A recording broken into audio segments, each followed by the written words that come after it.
Bismillahirrahmanirrahim. Assalamualaikum warahmatullahi wabarakatuh. Halo semuanya, sahabat kreatif. Berjumpa kembali bersama saya Bahyudi Nur. Nah, di kesempatan kali ini kita akan belajar membuat atau menguasai aplikasi editing video menggunakan Adobe Premiere Pro CC 2018. Jadi buat teman-teman yang mau mengedit video dengan menggunakan Adobe Premiere Pro, teman-teman bisa ikuti tutorial yang kita berikan. Nah, tampilan pertama ketika kita membuka Adobe Premiere CC 2018 kurang lebih seperti ini ya. Mungkin jika teman yang mempunyai versi terbaru, versi yang 2019 atau versi di bawahnya tidak jauh beda ya. Oke, kita akan membuka pertama kali yaitu dengan menggunakan namanya adalah New Project. Kita coba klik. Nah, ini adalah settingan yang pertama yang harus kita buat. Nah, di sini ada yang namanya adalah name. Name adalah nama project yang akan kita namai. Misalkan kita beri nama project 1. Nah, untuk nama ini terserah teman-teman ya. Kemudian di sini ada location. Teman-teman harus ingat ini adalah tempat di mana nanti project kita ini tersimpan, yaitu berada pada dokumen Adobe Premiere Pro 12.0. Nah, kita lihat pada bagian sini ya, yaitu pada bagian dokumen di sini. Kemudian kita cek di sini ada Adobe, kita cari Premiere Pro. Nah, di sini ada versinya, kita klik lagi, kemudian kita cari pada bagian sini. Nah, karena ini belum tersave, oke. Nah, ini adalah nama project. Kemudian pada bagian general ya, pada bagian general kita atur dulu formatnya. Untuk video kita buat menjadi timecode. Kemudian pada audio, bagian panel audio kita buat audio sampel saja. Dan pada bagian capture kita ubah menjadi HDV. Kita klik. Nah, seperti ini ya. Kemudian pada bagian scratch disk ini biarkan saja secara defaultnya. Kemudian pada ingest setting biarkan saja. Nah, inilah settingan yang pertama-tama akan kita buat. Setelah itu kita coba OK. Nah, kita coba cek lagi pada bagian yang tadi. Nah, maka di sini akan ada project yang kita simpan yaitu dengan format PRProj file ya. Dan ini adalah size-nya.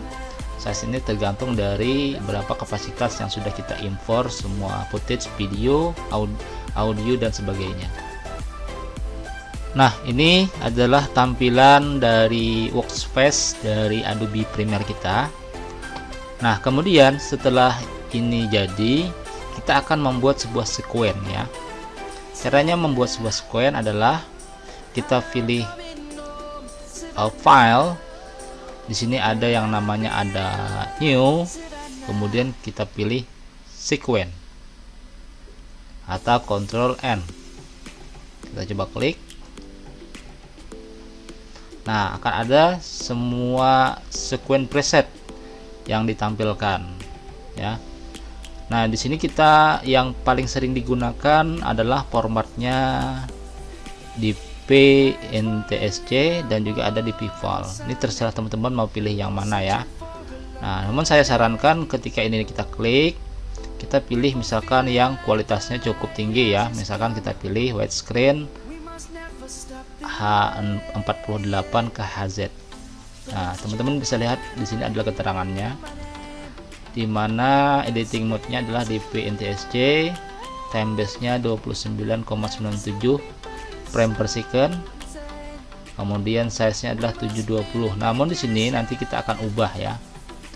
Oke, jika sudah kita klik pada bagian sini, kita pergi ke bagian setting. Nah, ini penting untuk teman-teman ketahui. Oke, di bagian editing mode, di sini kita klik, kemudian kita ubah menjadi custom. Nah, kemudian pada bagian time base kita bisa memilih frame per second-nya berapa. Misalkan standarnya itu 29,97 atau 30 frame per second. Kita misalkan pilih yang 30. Nah, kemudian pada bagian video ini adalah frame size dari sebuah video yang kita ambil. Jadi frame size yang paling standar sekarang adalah ukuran untuk YouTube, yaitu 1280 kali 720. Itu adalah untuk ukuran HD. Jika teman-teman ingin menghendaki ukuran dari Full HD atau Full HD, teman-teman bisa ubah menjadi 1820 kali 1080 seperti itu ya. Oke, sekarang kita akan ubah menjadi Full HD. Sekarang kita ubah menjadi 1920 kali 1080.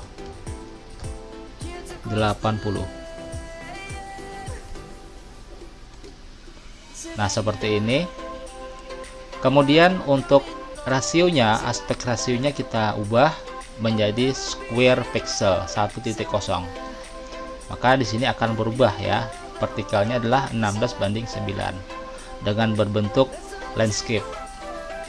Untuk bagian fill ini biarkan saja, kemudian display format biarkan saja, dan sample rate audionya 48.000 Hz, dan display format biarkan saja.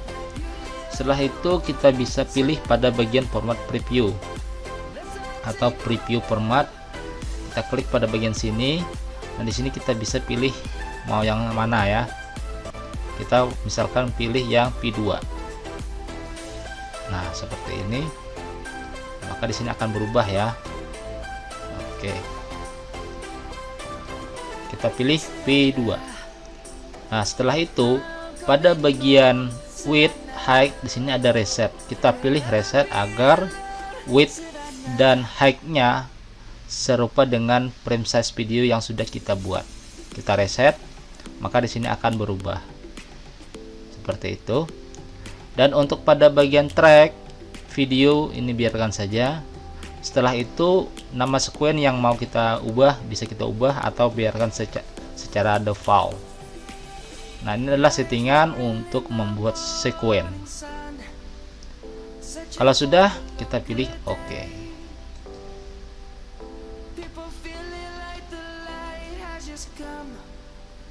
Nah, maka di sini akan muncul ya sebuah timeline yang hidup atau bisa kita masukkan video. Kalau tidak ada sekuen, maka tidak bisa kita masukkan sebuah video di bagian timeline seperti itu. Oke.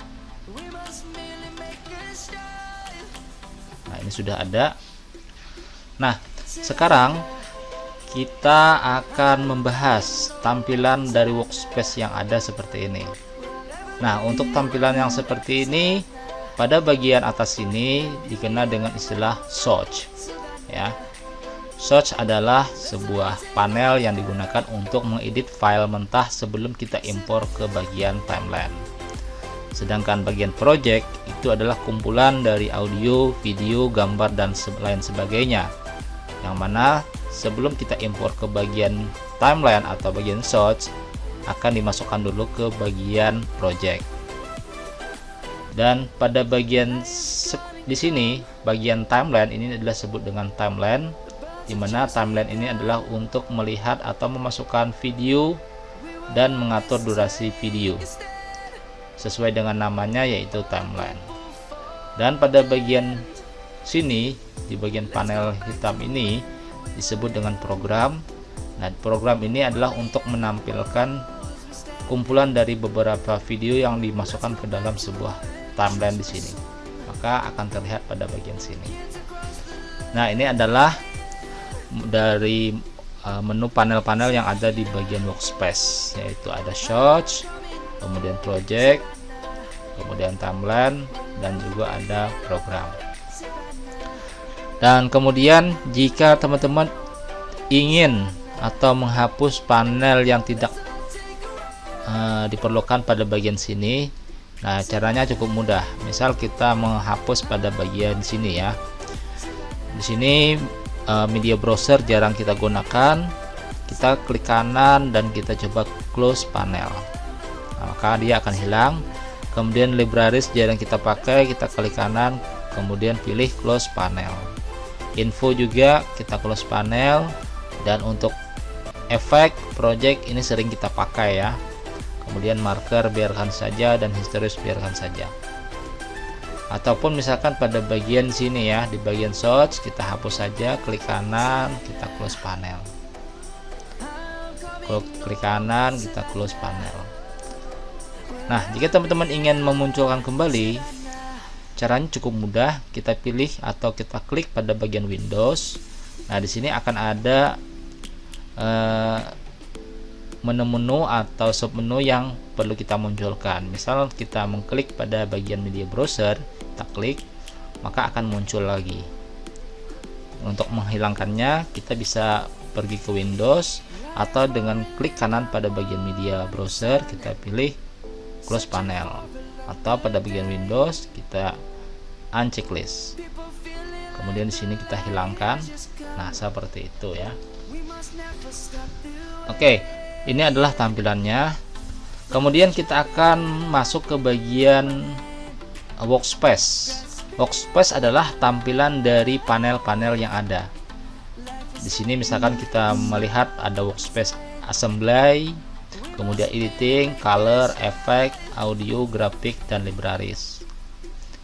Dan kalau misalkan kita klik workspace dari color, maka di sini nanti akan berbeda tampilannya. Nah, tampilannya akan seperti ini. Jika kita pilih efek, maka workspace tampilannya juga berbeda. Oke, ini adalah tampilan dari workspace dari efek. Di sini ada control efek, ada project, ada timeline, dan ada program. Dan jika teman-teman ingin mengedit dari workspace, teman-teman bisa pergi ke bagian Windows. Nah, di sini ada workspace. Kita misalkan pilih pada bagian editing. Nah, maka akan tampilan seperti tadi. Dan jika teman-teman kehilangan atau hilang dari menu-menu yang ada di sini, teman-teman bisa melakukan reset. Kita pilih Windows, kita pergi ke workspace, di sini ada reset. Ya. Reset to save layout. Atau teman-teman ingin membuat sebuah workspace baru, kita bisa membuatnya dengan save as new workspace. Kita klik, kita buat namanya misalkan my project, dan kita klik OK. Nah, teman kita bisa menambahkan beberapa panel lagi di bagian workspace seperti itu ya. Oke, ini yang bisa kita sampaikan, yang mana dasarnya ini perlu teman-teman ingat agar nanti tidak kesusahan dalam mempelajari aplikasi editing video, yaitu Adobe Premiere Pro CC 2018. Oke, jika ada pertanyaan silahkan komentar saja di kolom komentar, dan jika ada hal baru yang mau di request silahkan saja. Demikian, semoga bisa dipahami. Wassalamualaikum warahmatullahi wabarakatuh.